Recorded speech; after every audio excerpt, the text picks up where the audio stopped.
Today I'm going to walk you through how you can use Brisk's batch feedback with Microsoft OneDrive.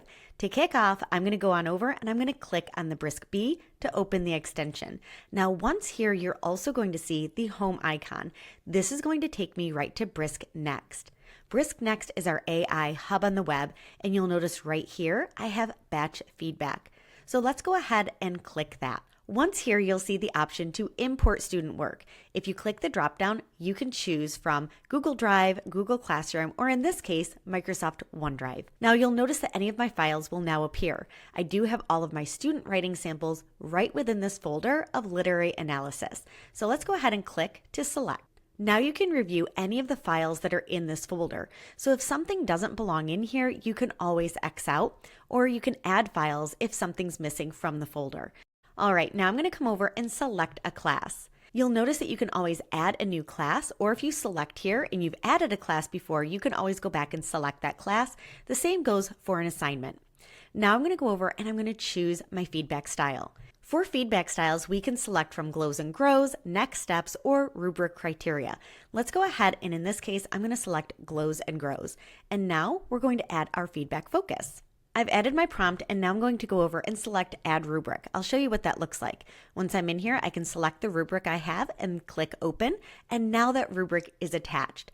I can also come over here and adjust the grade level. So in this case, I'm going to change to 9th grade. You can always click add standards, and this is going to open up and you can attach any learning standards that you want applied. You can also translate to over 55 languages. So now I'm going to go ahead and create this assignment. You'll see here that Brisk is currently reading all of the student essays. Brisk is also using that rubric to be able to provide glow and grow feedback. So you'll see here it's in progress, and once it's done, it'll say complete. Brisk has completed the feedback process. From here, you can always come to the 3 dots. You can delete or open a submission. If you want to review feedback as well, you can come right over here to the title and you can click to open. Now, once we're in here, we can review the student essay ourselves. We can always review the rubric too. Notice that on the right-hand side, you have all of the feedback. So I have a summary of the feedback. I have my glows, my grows, and anything we want to prompt our students to wonder about or to consider adding in. Now remember, everything in Brisk is fully customizable. So you'll see here that if I want to delete something, I can. If I want to add to it, I can do that as well. We always encourage educators to really take this feedback and personalize it for your own unique students. Now up at the top, I also have the option to approve feedback. Now once it's approved, and that means I've read through it, I know it's accurate, and I want to share it back with my students, now I can click share feedback. And we receive this link that I can share directly with my students.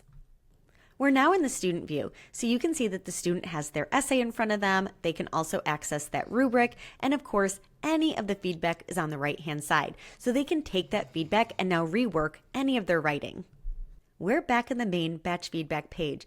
I'm going to open the literary analysis assignment that I just ran through batch feedback. Now you'll notice that anything that I've already approved has a check mark, and anywhere that doesn't have a check mark shows me that that's where I need to pick up and continue reviewing feedback.